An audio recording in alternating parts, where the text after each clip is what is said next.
Guilty of being the god of mischief? Yes. Guilty of finding all this incredibly tedious? Yes. Guilty of a crime against the sacred timeline? Absolutely not. You have the wrong person.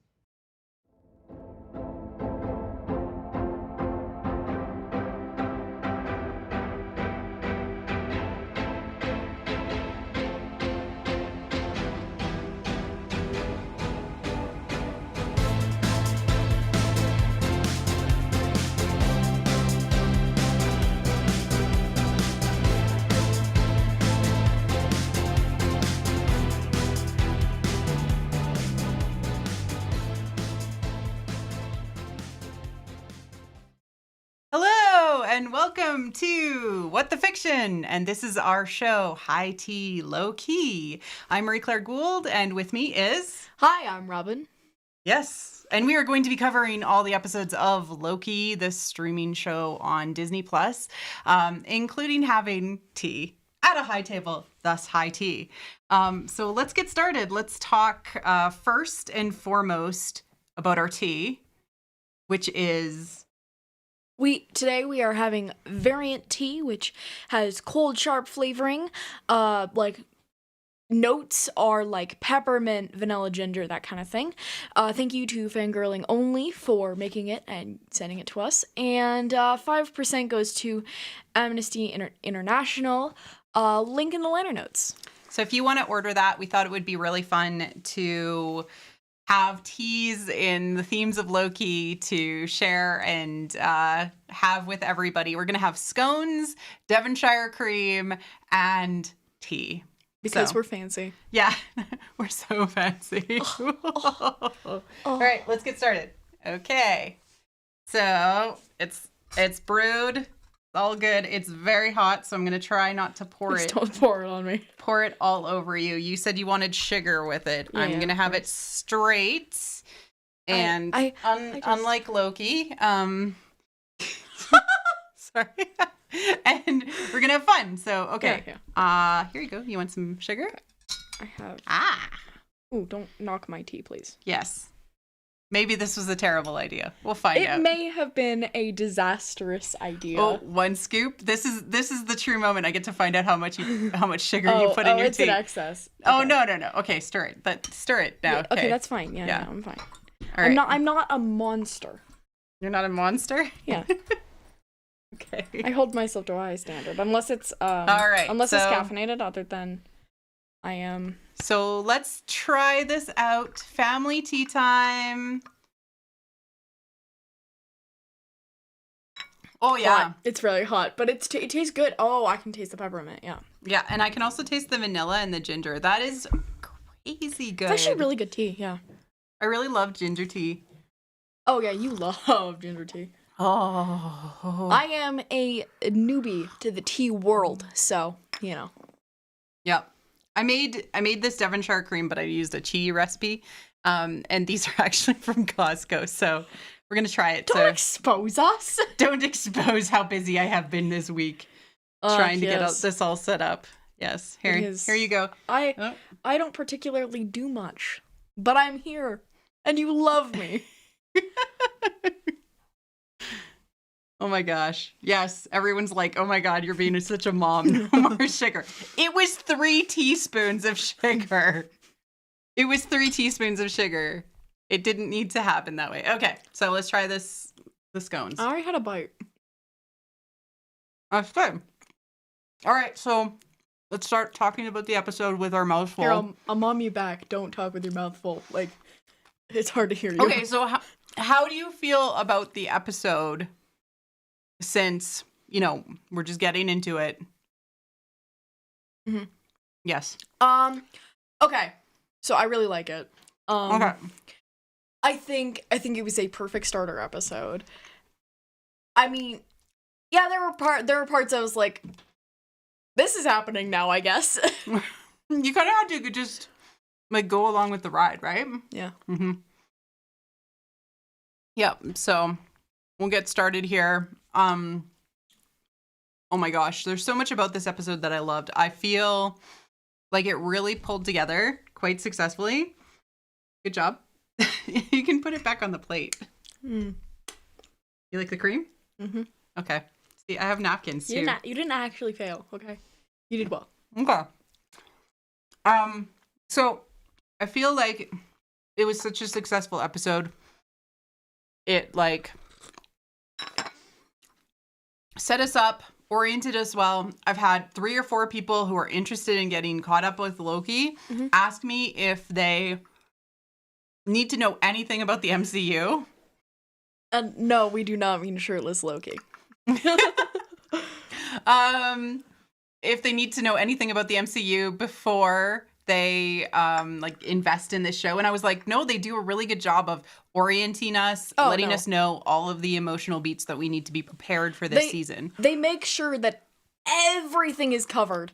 Because if you've only seen like 1 or 2 Thor movies, you're caught up by them.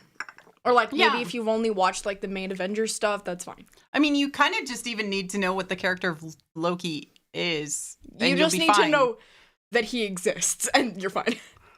Like, yeah, it really does do a really good job of orienting people, especially as they're like maybe not used to the MCU. And like that's what a good comic series does. You pick up a comic series and you're like, I don't know anything about these characters, but they introduce you to everything and they get you super invested into it. So they did a really good job of like doing that and establishing everything.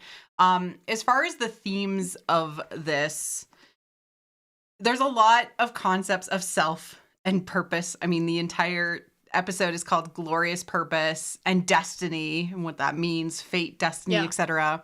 There's shadow and archetype things happening. There's internal exploration, i.e. Loki goes to therapy. Well, kind of. And no, I'm gonna walk through it. I'm gonna walk through it. It's good.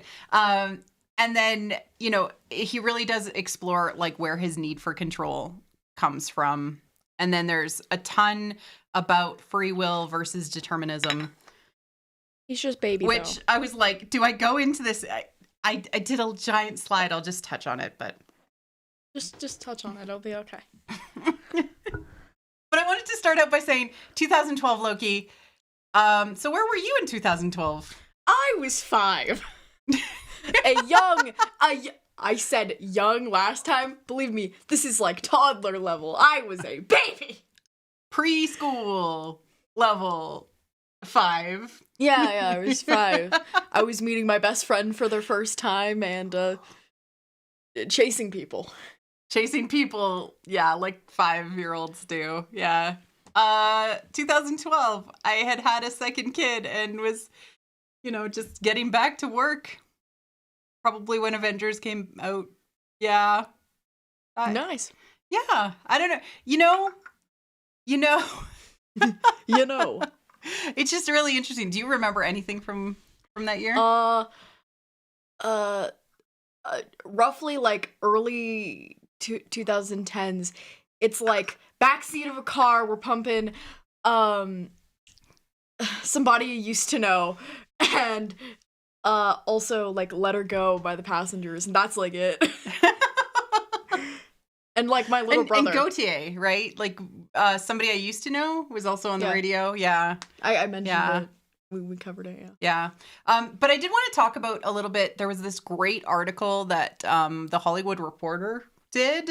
Actually, it was an interview with Kate Herron, who's the director, and she talked about all of the cool scenes in the show. They even asked, like, does this undo all of the pieces of the MCU to do with Steve and Peggy? And she joked and said, you have to ask the TVA that. I was like, okay, that's really funny. But she did talk about how they pulled together the Endgame footage, and they actually had access to kind of all of the different shots and everything like that so that they could pull this together, as well as she filmed a couple of extra perspective shots, which were new, associated with kind of the shift in perspective from Endgame versus Loki's story. Because he's a variant, yeah. Exactly. You can actually see on this slide, there's the main difference with the eye movement. Well, and also that this is where it diverts paths, right? Because there's different people. But it looks like maybe it was just alternative angles that were shot, like, because Steve looks almost exactly the same in that one moment. And we get a close-up of Loki actually waving at Hulk, which is cool. And then we don't see Loki roll his eyes, but we do see him look shocked when the Tesseract falls out of everybody's hands. So I loved it. I don't know. It was such a good ad. I actually didn't notice it, so it's great that you brought it up. Yeah. And then we get this cutaway and we hear, "Where's Loki?" from Thor, of course. And I was like, oh my God, I need a Where's Loki like magazine where you get to find all the variants of Loki in giant crowds. I don't know. Like Where's Waldo? Like Where's Waldo? Oh. Exactly. Yeah.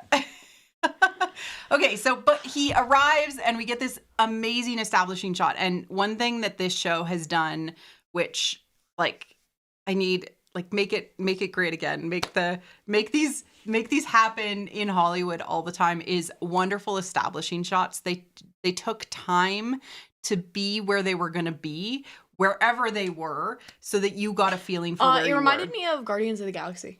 Yeah. Because they do the establishing shots quite a bit, like of the planet. Yeah. I think that they also did that a little bit in Thor Ragnarok, and other Thor movies. So maybe it was. Did they also do it in Endgame? I don't know. Maybe. I don't think they did. No, I don't think they did. Sorry. Yeah, but okay, let's talk about this beetle. Okay, so this beetle. I was sus of the beetle. Yeah. Beetles themselves are, in many cultures viewed to be a symbol of rebirth. Some cultures, they're considered to be a symbol of the devil. I think it's really interesting that it's a green beetle with yellow or gold spots. It literally looks like the background of our stream here. It's fascinating that this beetle is and then also reflected in a water droplet, which is sort of like, a gateway into internal journey and thought. And then it goes on a little, adventure over the desert into the sun, which is sort of like a metaphor for going into hell. Yeah, there's a lot going on with this one shot. Why a beetle? Why choose to have it be in the colors of Loki? Similar horns, I was really confused when I saw the scene. I was like, is the beetle upside down? Was my first thought. Just reflected, right? Yeah, okay. Mm-hmm. Or climbing over the rock to get down, right? It makes sense. Yeah. And then we get another amazing establishing shot, even, saying it's in Mongolia. He tries to introduce himself to the locals. Fails miserably. Yeah. Mans is not good at introducing himself in non-threatening ways. He's not great with that. Yeah. And of course, we get this cool shot of him going on a trajectory and landing in the desert and freeing himself just before the TVA shows up. And he's like, wait a second, I don't need to talk to these local women, and goes and talks to the TVA, who promptly apprehend him. Apprehend him, exactly. And what I love is that he's all about manners. And there's several points in this show where he's like, I beg your pardon, or he says, please tell me something. I'm like, was Frigga just a stickler about manners? Was she just like, I don't care if you murder people. Okay. You must have manners. You must say your please and thank yous. He may be a frost giant, but it isn't like you are going to speak to him, and if he doesn't hear you, he's gonna go, what? No. He's gonna go, I beg your pardon. He's beautiful. Like a fancy gentleman. He's fancy. He is one of the fancy boys with an eye. And people even said, yes, he found a rock to elevate himself, to be above his people, to really take on this position of power, right, over the locals, right? God of manners. Yes. And then they take him back to the TVA, which is so interesting because we enter into this lobby. The set design of the TVA blew me away. It reminds me of a hotel. Really? Like a really old hotel or something? Just like the formatting, because they have like a ton of like hallways, but there's a main entrance like room, and then there's like a check-in and all that. It's a lobby, right? Yeah, it's a lobby. Businesses. The lobby in the in the building. Exactly, like the lobby. Yeah. There's a scroll just hanging out in there, being like, "Oh hey, I'm checking in," or whatever. The wall pattern itself actually goes, and it's non-standard. It's like they had all the standard circles or whatever, and then like somebody got bored halfway through and started putting them whatever way they wanted to. It was amazing. This is retrofuturism, or as Luminescent Lily said, retro cassette futurism, which it totally is, and it stylistically it just does exactly what it has to say, which is this is a place out of time. It reminded me a lot of The Good Place, which definitely, we'll get to, of course, with Pillboy making an entrance, of course, right there. Don't spoil my Good Place enthusiasm. And of course, we have this amazing hunter, B-15. She's great. She's most well known from being in Lovecraft Country, which I have to admit I could only watch one episode of. It like disturbed the hell out of me, but thanks to my dad. It's great. Apparently, people love it. I don't watch it. Thanks to my dad for that information. Kyle loved it. But of course, on to your favorite character. We have watched The Good Place all as a family, and then you watched it again. I've seen it so many times that it hurts. Yeah, so you were like, Pillboy! It took me a second, and then I was like, yeah, it's my boy. Absolutely. And, he was also in an episode of The Mandalorian, episode 4, as well as he met Tom Hiddleston and starred with him in Kong Skull Island. Yeah, King Kong Skull Island. Pillboy's been doing good for himself. Yes, he has been worked. Yes, he got out of the old folks' home. That's a reference. Yes, it is. Yes. Sorry if you feel alienated. But he was wonderful in this. He was sweet and innocent, and I loved him. He was very cute. I think should I bring it up now? The whether or not I think the TVA is ethical. No, I have a slide for the TVA. Okay. We'll talk about that, yeah. Okay, and then we go into the elevator, and I was like, okay, they're going into an elevator, but he's going in alone. And we get this robot, and whatever this robot or droid or whatever is named, I love him, and I want him, and I want to keep him or her. I love them. Them robots don't need gender. Yeah, I love it. Give it to me. The faces were Thank cute. you for let's just go widescreen. Thank you for stripping Loki naked. and the line like, this is fine Asgardian leather. Okay. Yeah. Is there Asgardian cows? Someone tell me. Or like Asgardian horses? They had horses. I play too much Minecraft. Like, where are they getting the leather? The stripper bot. Yeah. I mean, it didn't seem to. It was going to take off the clothes very easily, and then he put up a protest, so he has to get naked. Yeah, it's fine. It's good. And then he goes down to he falls down, and he's dressed in his like prisoner attire, and the guy who's working there is just like, sign to acknowledge everything you've ever said. And I read about them trying to figure out how much everything Loki ever said would have been. And this idea came from the idea that they had all of Loki's like scenes printed out on paper, and it was like a stack that was quite large. And they were like, that's a great idea. Like, he should have to sign off on, And they add to the stack. Yeah, they added to the stack, and they did like a calculation of like how much it would be. Oh my God, it just made me so happy.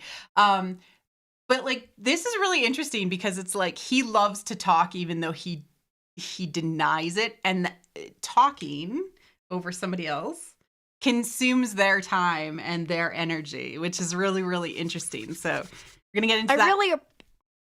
really appreciate how you're calling me out, but you're No, it was also me. calling yourself out, because Yes. we do it together. We do it together. But the guy is playing solitaire on the little screen, and I zoomed it up because I was like, oh my God, is he playing solitaire? They have solitaire in the TVA? Yes. Well, I'll be darned. I too have been that bored to play solitaire. Well, I mean, You know. Grandma plays solitaire. Nothing Yeah. wrong with solitaire. Competitive solitaire, my boys. Competitive solitaire. Shout out to the kitten too, or the little cat, because oh my gosh, so adorable. So he has a cat and he plays solitaire. I noticed the cat in the trailer, and my mom was like, "There was a cat," There was a cat. and then she noticed the cat, and Yeah. she was like, "Oh my god, I need to take a screenshot." He's so cute. Yeah. We love a cat. I hope there's a cat in every episode. And then there's this. He goes down again, and it's like, "Are you a robot?" Okay, I have a little thing for this. Okay, let's talk about it. Yeah. Loki was so scared that he was a robot. It like terrified him, just because the concept that he, a god, to his knowledge, he was the god of mischief, untouchable. A robot? Oh, I wouldn't. Do many people not know that they're robots? I was like, I guess LMDs maybe. Like that's like one of the, they don't know they're robots. All main characters don't know they're robots, and now that he's a main character, he just loses that knowledge. Yeah. Shout out to this meme. I died. It was like, "Are you a robot?" Yeah, it's so good. It's so good. I don't think I'm a robot. Temporal aura. Yeah, and then Go we got on. his temporal aura, which I was like, ooh, interesting. Stuff about the soul, the self, things like that. Really cool. Cool. I feel like there needs to be a warning label on this whole show, because there's so many interesting, like watching The Good Place, there's a lot of things that will make you go like, Because in The Good Place, they have like the running gag where it's like Eleanor guesses what happens, like what's the truth every single time. Yeah. And in this show, there's like similar stuff where it's very mind-boggling. Yeah, exactly. And then he goes into the rage against the bureaucratic machine room. These rooms that he keeps on going into. Take a ticket. Take a ticket. And then the, Goldman Sachs son doesn't take a ticket and goes ahead and then gets pruned. Later on, you find out that's what zapping them with the little baton is pruning them. He gets pruned because he's angry and he's frustrated and all of those things. Gosh, I love this peppermint tea. It's really good, hey? So good. You might have to pour me more. Okay, well. And I also need more sugar.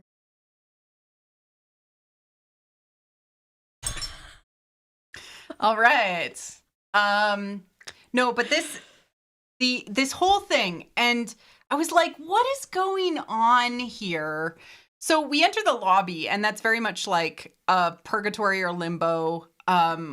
He strips down naked. That could be associated with lust, which, the circles of hell we're talking about from Dante's Inferno. He goes down a level below that, and it's gluttony. And down below that is all about greed, and so being materialistic. So gluttony, he has lots of talking and consuming of other people's times.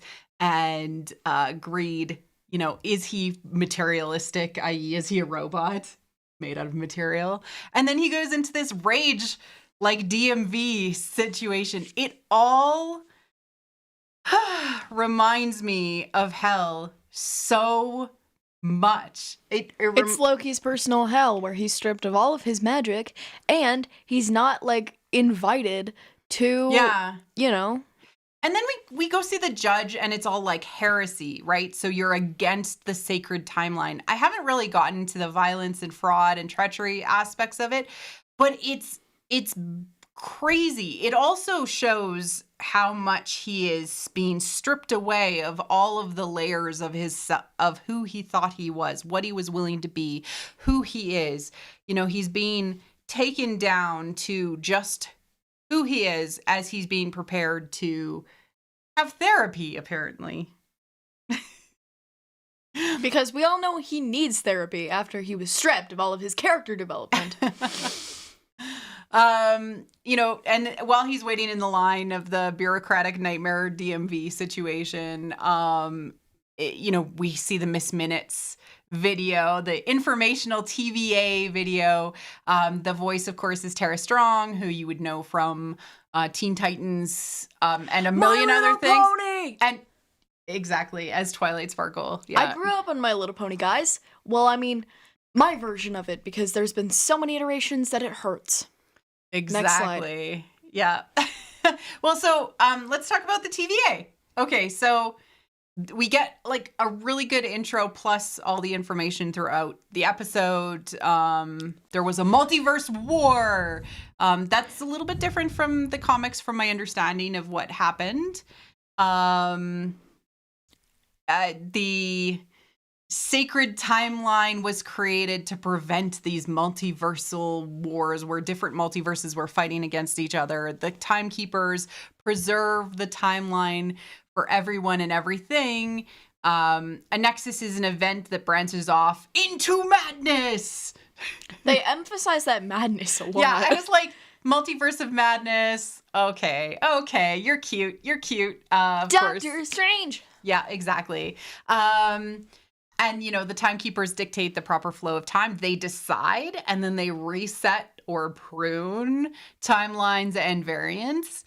Magic doesn't work here in the null zone. They haven't called it yet that, but that's probably where they are. But meta, it's very interesting that there's 3 shadowy figures that no one sees that controls the fate of everyone. It kind of reminds me of, like, I don't know, the MCU in general. Yeah. Yeah, I mean, can we talk about if the TVA is ethical or not now? Because, sure. Yeah, let's go into that. I'll pour you some more tea.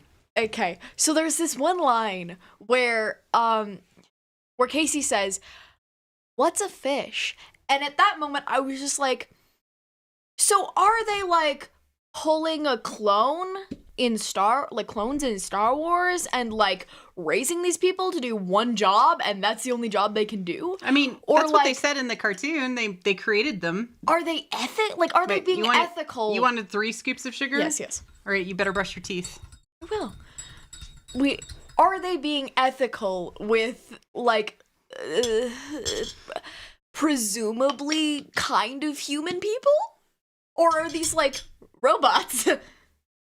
Robot people. And, you know, is anything created for, you know, servitude to something else, like, and slavery? Are these timekeepers ethical? Like, it's so interesting, and it's probably not gonna be explored, and I'm just going off into some realm of space. But like, I don't know. TVA sus. I hope we find out more about, like, you know, these people that work for the TVA and what they're all about, but we may not, right? Like, in the cartoon, it just said, they created all of the workers here. And it's like, I loved Miss Minutes because she seems so innocent, but she said so much crazy stuff to do with, oh, you know, we just don't care about those things. And, oh, Tara Strong did so good with that, yeah. We're just going to have our tea and talk about Loki. High tea, Loki. We're having, come join us with the high tea. Yeah. While we talk on the Loki. I'm wearing a Loki shirt. But like, shout out to the cartoon. They said it was inspired primarily by Mr. DNA from Jurassic Park, which I don't think you've seen Jurassic Park, so you wouldn't know. I've seen the other 2 movies, but not the original. Not the original, but it's in the original with the like little informational, like, this is how dinosaurs are made. So cute, but there was so much Hanna-Barbera, which is like the Flintstones and the Jetsons in there. Like, even one point a character runs and it does the like scrambling sound from those cartoons. I was like, oh my God, this is my childhood. Amazing. This is so good. Oh, dude. Yes. They're talking about how the TVA is like kind of dystopian. And Oh. I'm in like junior high, so I'm learning I'm reading a lot of dystopian novels, and it's also just what I'm interested in, and I'm like, thank you. Yeah, exactly. It does feel that way, doesn't it? Like it not only feels like it's they feel like they hype dystopian and not benevolent, but it actually sort of feels like there's an element of malevolence to it underneath it. And I'll get into that a little bit more. To be a dystopia, you need to push the idea that it's a utopia, and they're definitely pushing that idea that it is a utopia. Yeah, but it's not for everybody. That's the point. I shout out to the weapons of the TVA. They're all time-based, which is super thematic and awesome. And they call resetting also pruning, which is really important, as we'll get on later on. They can literally destroy entire timelines, resetting them. They're destroying variants. They can slow you down. They can reset you to a previous time period. I really loved all of the different things, like the color and all of that too. Really, really cool. Okay, we get introduced to 1549 France.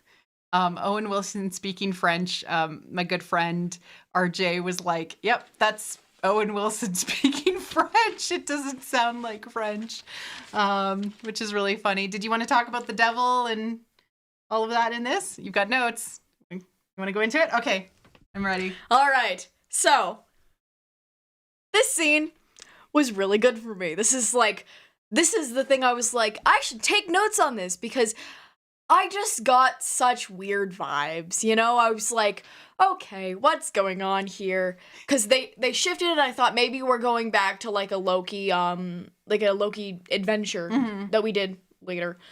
And then it's Mobius. He's like looking around. He's like, all right, well, they're dead. Yeah. And there was a child, and the child pointed to the devil. And I was just like, that devil mosaic is really, really freaking pretty, but really suspicious. I feel bad for you, poor child. Yeah. And what ended up happening to the child? Reset. Yeah. So no longer exists. Oh, well, I mean, well, no, the child still exists in the time the child still exists in that time because the child wandered into the church, met the devil, and that's the devil. And that's what happened. The devil is probably the variant Loki that's rampant. I mean, he's pointing to. My guess is that there's a Loki running around who has horns, and that's what the child represented. It's so funny because, like, I did talk a little bit with Kyle about this episode. I know, because he's not going to be on the show, right? So I was like, okay. And he said, oh, as soon as the devil was there, I knew it was Loki. And I was like, as soon as he showed the blue teeth, I knew it was Loki because of the connection to Jotunheim and him being actually a frost giant. I'm like, oh, that's what they're doing. And then they show the kablooey gum, which is blueberry with 2 O's gum. And then there's like a little like blue figure. And I was like, oh, is that baby Loki? My brain is weird, but I knew it was going to be Loki because of the blue rather than the devil, which the devil makes sense. And they're just kind of like the stabbing the devil. The devil is literally wearing gold and green. I know. No, I knew the devil meant Loki too, but like the blue was just what drew my eye. I just really like the devil mosaic and that poor child. And Mobius, good with children? I guess, yeah. I mean, he took the gum. You can't have this. He stole candy from a baby. It was for legal investigation. Let's talk about the devil and the details. All right, so we do have the Dante's Inferno parallel, which, again, tenuous at best. See these 2 dots? I'm connecting them. And you may disagree, and that's fine. There's the horned devil Loki point out, right, which we know later on after the reveals of the episode. The TVA appears underground and suffocating, the low ceilings, the overhead lights. Even when we get to see the whole building or the whole complex through the kind of establishing shot that we eventually get with Mobius and Loki, it's all underground and all self-contained. And then there's a Cuphead reference out of freaking nowhere. What the hell? Cuphead, of course, the brothers make a deal with the devil to collect contracts for him, and then end up fighting the devil in the end. This could just be they're fighting them. You're fighting the shadow version of yourself, which is, the most evil version of yourself out there in the world. All of your mistakes, all of your actions. Yeah, exactly. Like in an Ursula K. Le Guin kind of way, or the devil. Because they were TBD. mentioning the devil. I mean, there's just a lot there that they seem to, and I do not. I don't mean that this is Mephisto, but it could just be a sign that this is malevolent, which is bad or evil, right? Or ill-intended, right? And it's just really fascinating that there's a Cuphead reference. What? Why? It could not be a Cuphead reference. That's Cuphead. That's a Cuphead. It's literally a cup. Head. I guess. I mean... Cuphead. Look at his cup. It's head. probably a Cuphead reference, but there's a chance that it isn't, okay? It's a cup and a head. Okay. People need to get over their obsession with Mephisto. We get a cool shot of Loki's file, which of course they released beforehand. Sex fluid. Wrong way. Well, I did it with the wrong arm. I feel bad now. It's all good. No, but you were really happy to see this. I was like, good on you.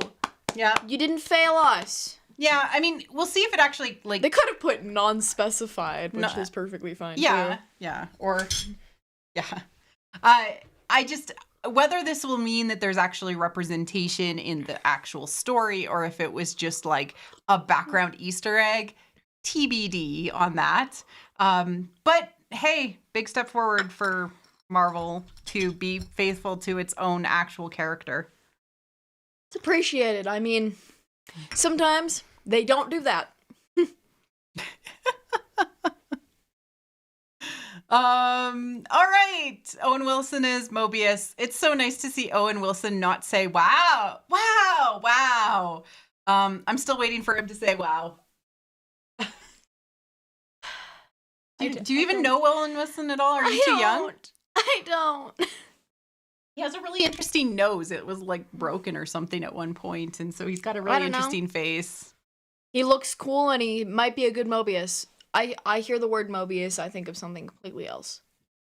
Yeah. What? Like Matrix? No, I think of Jeremy Bearimy? No. I think of How I Met Your Mother because of Ted. And at one point I think he has Mobius Designs is his Oh, right, because is his architecture firm. Right. Okay. That's what I think of because I've seen How I Met Your Mother too much. Yes. Loki's led into the court. Loki, my beloved.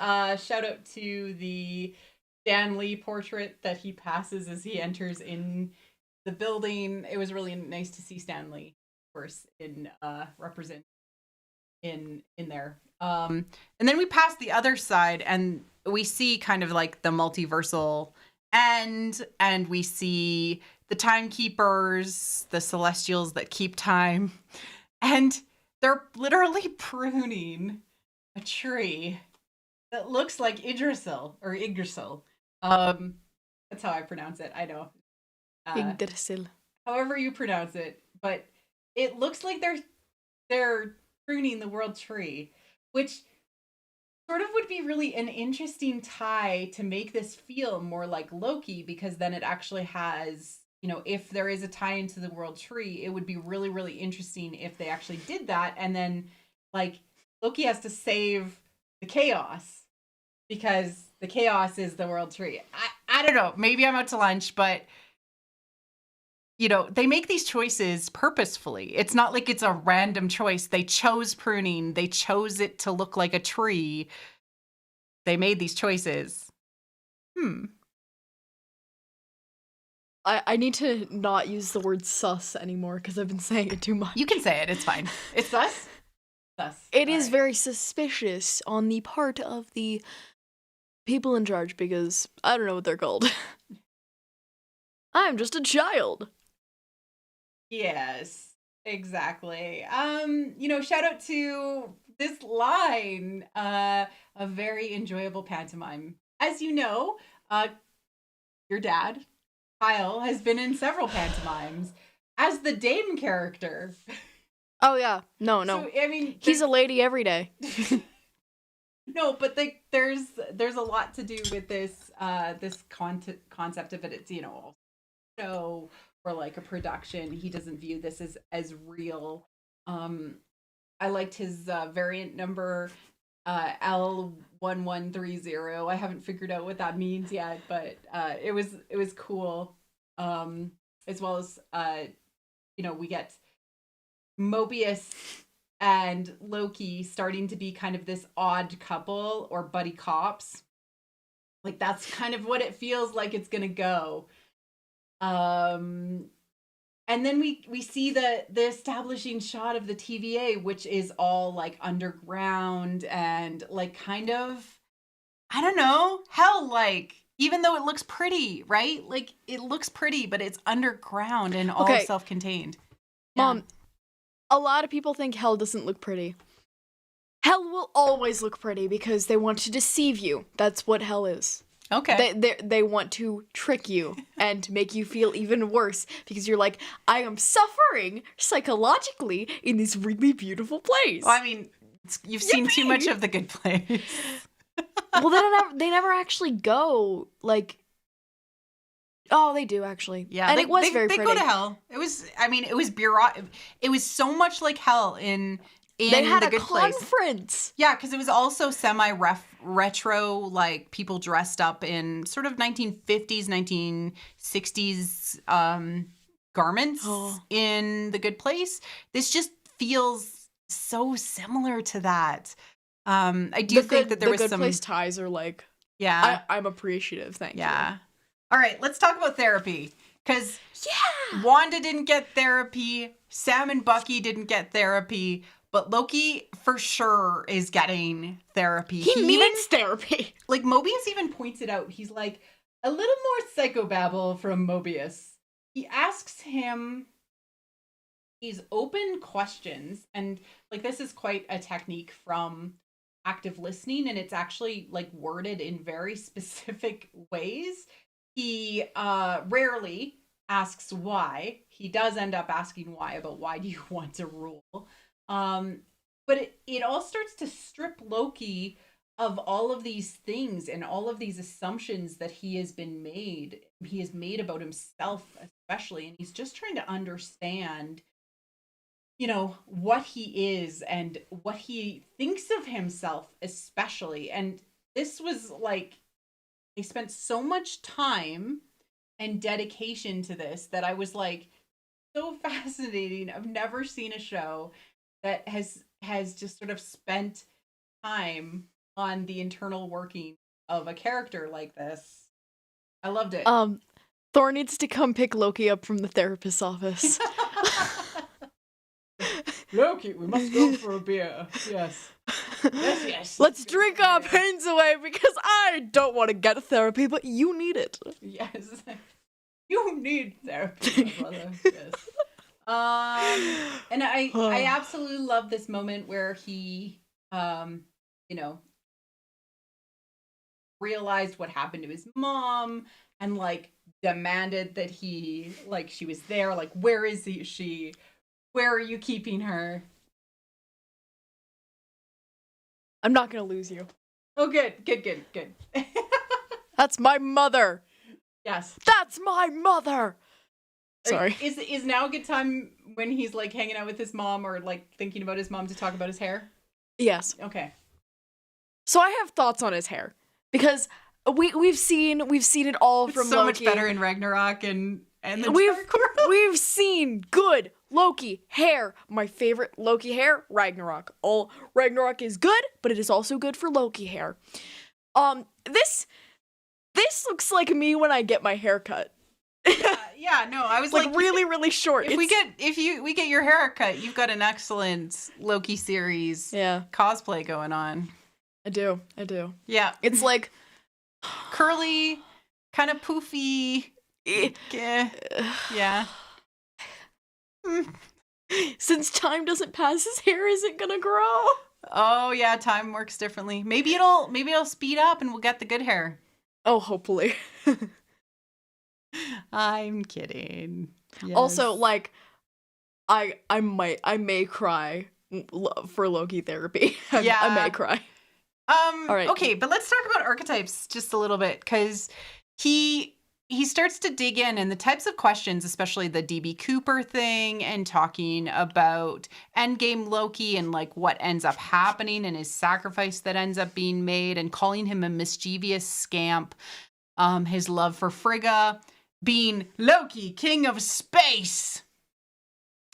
This all ties into Jungian archetypes, which is super interesting and sort of makes me think that might be what they're exploring with all of the different variants and the different needs, like especially digging into Loki, king of space, needing control, right?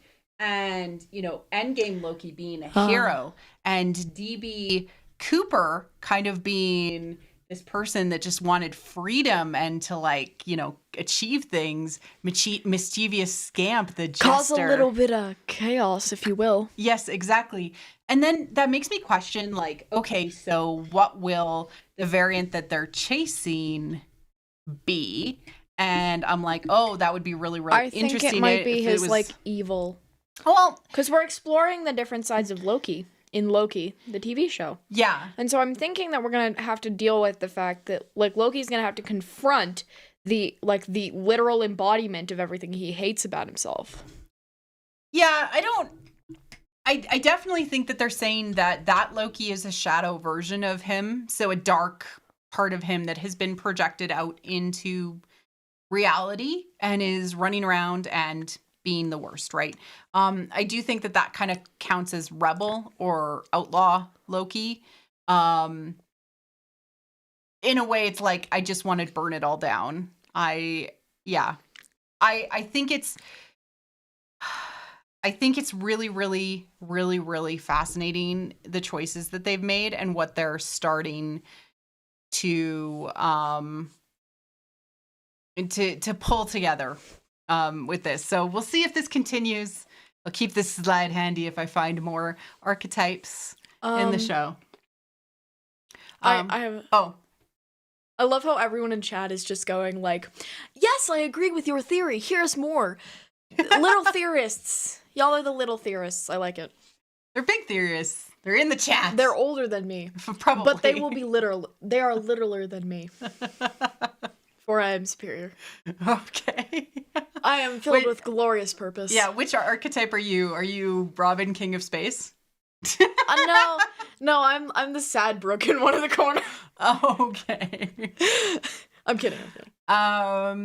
We get to see Loki do close-up magic, because magic is not only just the actual magic, it is also the illusion or the misdirection. And he tricks Owen Wilson's character into giving him the controller to his collar, and we see him put it in his pocket. I was like, I caught this, so I was like, yes. He's caught in 4K. Caught in 4K, yep. And then, of course, he escapes and confronts Casey. And he's like, pardon me, what is your name? And he's like, oh, Casey. He's like, Casey, give me the tesseract, or I'll gut you like a fish. What's a fish? Oh, it's delivered so well. I loved it so much. If it didn't make you chuckle, get out. The door. The door. There's so much comedy. I'm kidding. It did this roller coaster of pain. I cried this episode. I very rarely cry during media, and I cried. It made me cry. Yes, I know. I'm dead inside, and it made me cry. When he was emoting the heck out of the scenes that come up, when he sees what he went through, and you'll get into that. But then the comedy of the Tesseract is in this drawer. And he's like, wait, what are these? They're all Infinity Stones. What are those?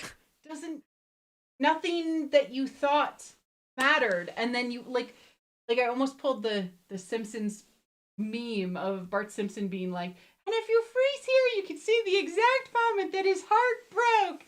Like, that's what happens to Loki. Like, he literally is just like, oh boy, do I have a rant about that. Nothing I thought mattered, and now I'm here. The power that I once thought was right up on the very, very top, the highest ultimate level, the thing that created the universe. It's not on top anymore. Yeah. Oh boy! Am he I is even there. a god anymore? I mean, he wasn't really like an important god to begin with, but I mean, just a mischievous scamp. Yes. Little scamp. Oh god, Kid Loki, please. And then, you know, he goes back to the room and he sees him reconcile with Odin, him and Thor working together, you know, deciding to fight together, and his whole demeanor just absolutely lights up at the idea that he reconciled with his brother. Like the middle picture is just, it's just glorious. And then he sees like the sacrifice and turn into that, and then he starts to laugh at like nothing I did, nothing I tried to achieve mattered. I didn't achieve the things I wanted to. It's almost like laughing for fear of crying type experience, and I've experienced that. Yeah. Oh my goodness, so powerful. Oh, Loki, I wanted fun man with the fun mischievous adventures and the Mobius, not the pain. Yes, exactly.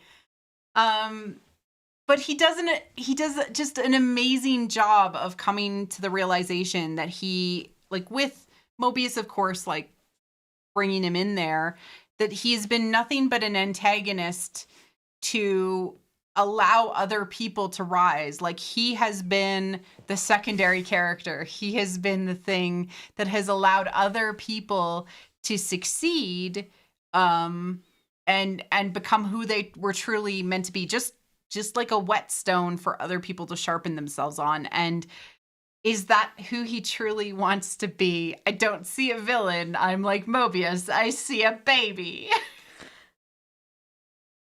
Loki baby. Keep baby. Keep baby. Yeah. We protect, we attack, and also we have Loki back. Exactly. Because he was dead, and now we have him back. Now we have him back, and we're not giving him back, right? We're keeping him. No. Thor can come visit occasionally because he's okay, but like anyone who wants to hurt him, you have to go through like 8 levels of security. We have it all. And we're the TVA. Like, I see like people often comment like these sad emo boys characters often have like a desire for purpose. They want to have control because they have no control over their lives. You know, they are, you know, trying to like gain some sort of sense of who they should be. And so like Mobius is literally standing out there like with a hand being like, I can give you another path than the one that you have been on. You know, he's just like, it's so good. This episode was so solid from a psychological perspective, from a storytelling Mobius perspective, is just Loki's symbolism. Therapist. Yes, he's like his therapist. Welcome to hell. You're not gonna just get to burn in flames. No, we know that's what you want. You have to go through therapy. I mean, like, good on them for actually showing kind of like a therapy situation. It was there was good, a room, yeah. And there was some mischief, as all good therapy should have. Yeah. I like, it's really fascinating. A lot of people point out like how much he's like a cat because he has 9 lives and he's always like being reborn. He's a shapeshifter, right? So shapeshifters can very rarely die, right? So this all fits within his character, within even what they've done within Marvel.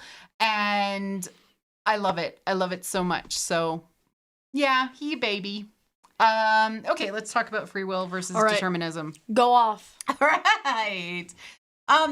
Free will is the idea that you are responsible and you have choice over all of your actions. That also means that you have to bear the consequences of all of those actions to do with the behaviors that you choose to have. Determinism, of course, on the other side, there's like philosophical determinism versus psychological determinism, which is a little bit different, but I'll talk about both. Philosophical determinism, there's something overarching that is saying you behave the way that you behave, including all of the moral choices that you have ever made, in a particular way because of other mitigating factors that you have no control over, and thus you have no control over your life. Psychological determinism plays into that and says you are a product of your nature and your nurture and the environment by which you exist in, and so you are the outcome of that. Many people who say people should have their own choices over society, but also suffer the consequences of that, are very free will type people. People who are more like, hey, there's a lot of mitigating factors in the world, or more like soft determinists, who say like, maybe people aren't always responsible for everything that happens to them, right? The timekeepers are hardline determinists. They're saying they are the only ones who know how things need to play out and will play out, and they will prune, cut branches, kill variants off the tree if it is not the case. They're the kind of people who just want like one straight line of a tree and then like nothing else. Yes, exactly. Whereas Loki himself even admits in his therapy sessions with Mobius that, you know, he is one of the only people that really should have free will and really the option to choose. He is saying he is equivalent to the timekeepers who do get to choose what ends up happening.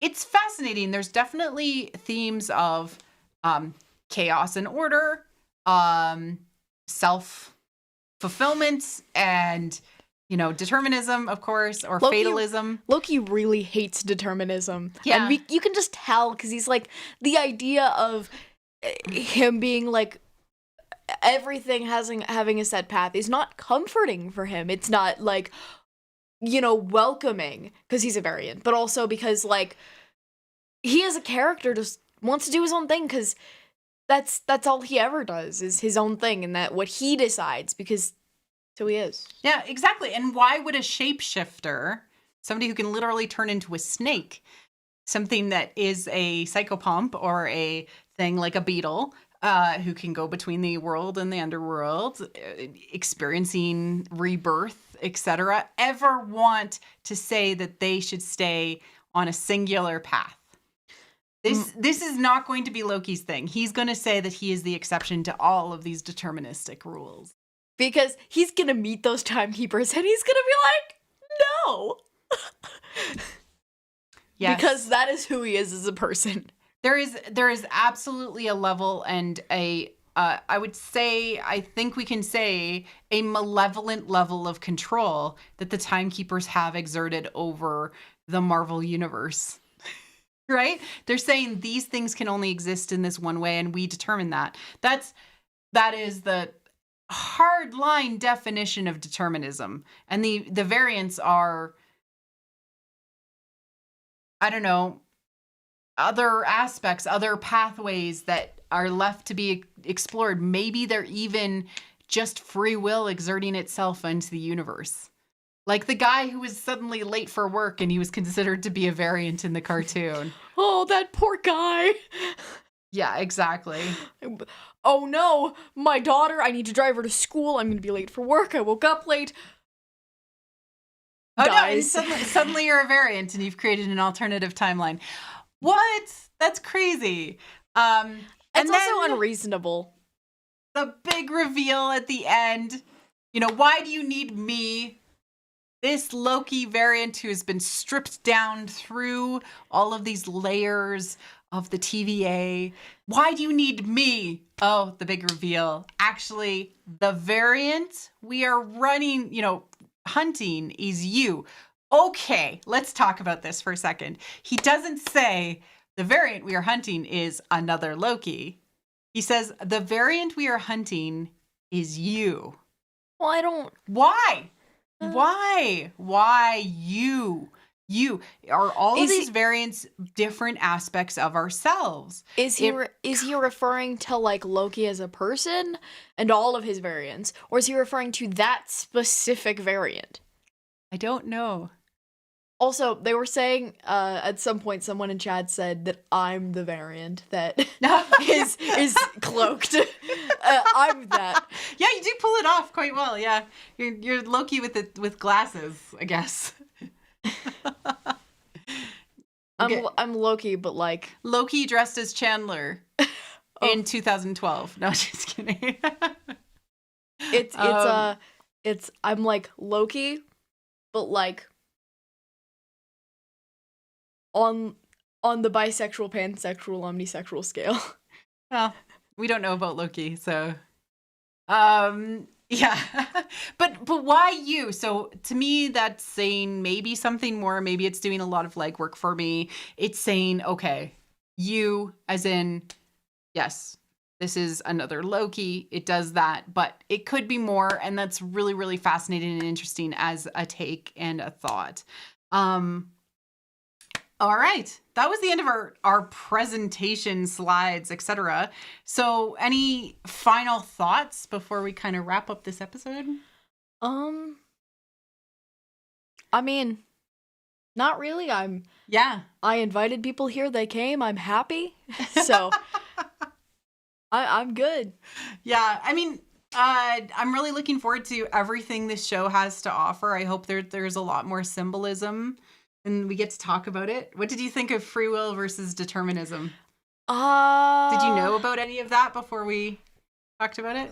Well, I didn't know like the word for determinism, but I always had like the concept of that. Like, I personally don't really like determinism because it feels very like, okay, so you're saying that someone is picking everything I do for me. Yeah. That's why, I mean, psychological determinism or it doesn't really sound super great, you know? In behavioralism, right? They're saying that you have experienced things in the past and those lead into how you will behave in the future, right? That's psychological determinism. Okay. Same with, like, you are a product of mommy and daddy, and so you have predispositions. So determinism in the someone is picking everything for me, I don't like, but determinism in the sense of like, these are the reasons that someone does things because that is who they are and this is, here is point A that led to this, but they still make their own choices kind of thing is what I... Yeah. I mean, there's like people who argue that because the Big Bang happened, everything is predetermined to play out in a particular way. Right? Or there's a shadowy God figure who's like, everything will happen according to things. Or, you know, the concept... According to the scrolls, this is how it will be. Yes, or fate, right? Like the fates determining how everybody's lives will be intertwined or play out. This is a concept that humanity has, I guess, struggled with for a really long time. We trying, but we failing. We're like getting like a 49 in this class.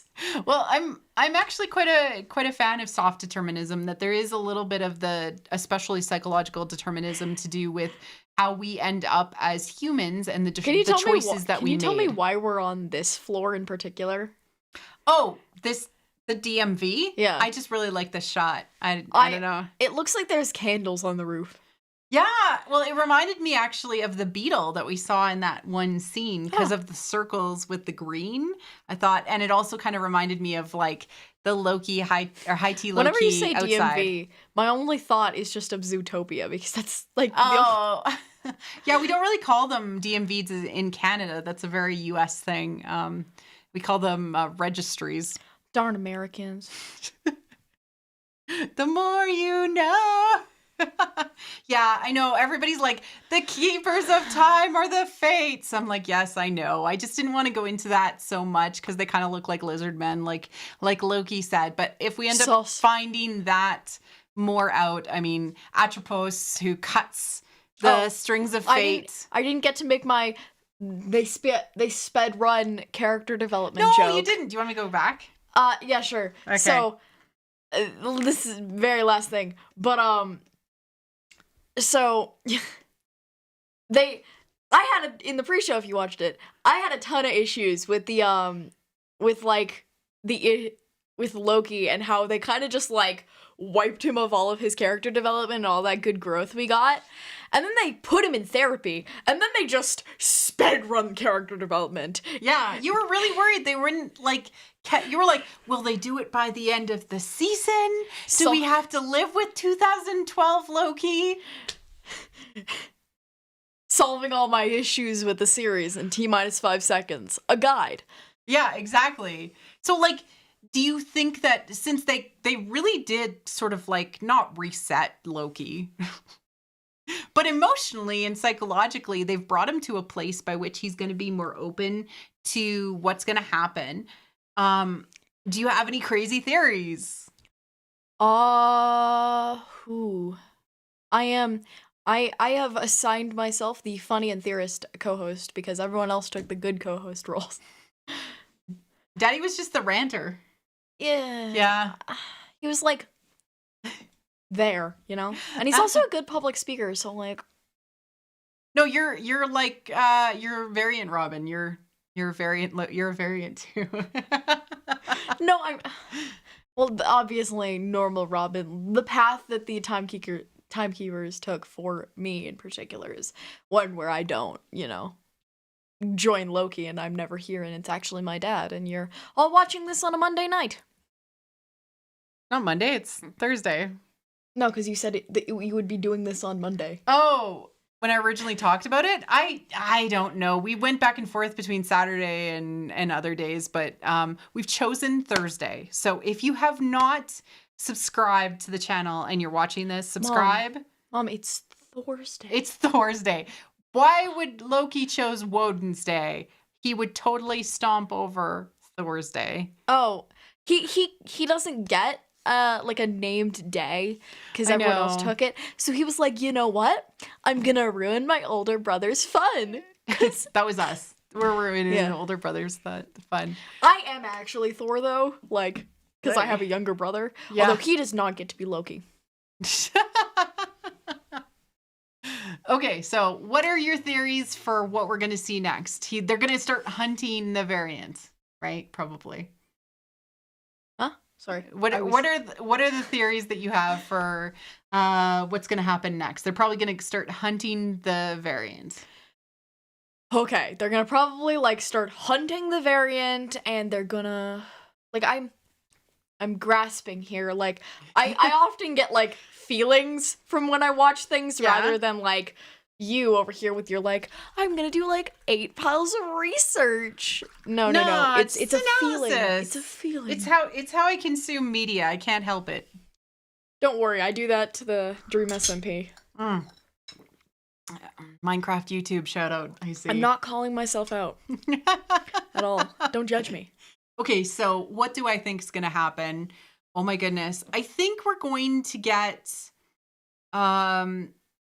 sort of like clues as to what the variant is looking at. So we're going to explore some of the history of what this Loki variant that they have been chasing and where he has been going. A little bit of a shout out to the location that they ended up in. It's something that's in the comics.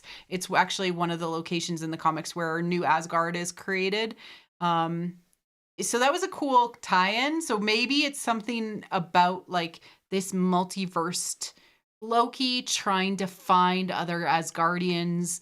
I don't know. If he's able to travel places, he's able to travel like the TVA. It's not like he's diverting from the main time stream. He seems to exist and he's jumping through time. That's cool. I'm not sure. What else? I just want some wacky time hijinks. That's all I signed up for. Really? Oh, okay. I was doing a voice and a joke. Yeah, I absolutely hope that we get other variants. Because I liked the DB Cooper bit that they did. Yeah, that was cool. Yeah. I hope we get more of those like urban legend or things like we talked about in the pre-show.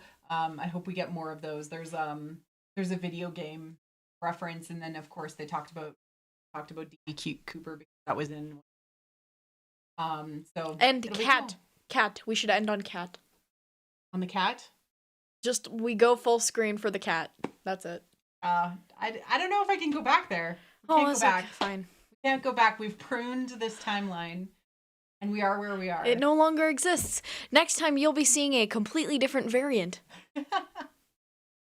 So if you're looking to follow me or What the Fiction on Twitter, follow WT Force Media, as well as my personal Twitter is Marie Gould on Twitter if you want to follow me and let us know what you thought about the show. We love to hear from you. Make sure to like and subscribe to keep up with this. We're going to be doing these every Thursday evening after Loki. And if you wanna tell my mom what you think of me, so that my mom can tell me all of the great things and feed my ego, then go right ahead. Yeah, you can tell me anything you want to tell me about Robin, or you can leave it in the comments of the YouTube channel. Because I will check those. Yes, you will. Yeah. Thank you everyone for coming out and hanging out with us in the chat. This was really, really great. Everyone was super active. It was a lot of fun to hang out with you and have some tea. Hopefully you have yours at home. Again, variant peppermint. Mm-hmm. And we will see you next time. Cheers.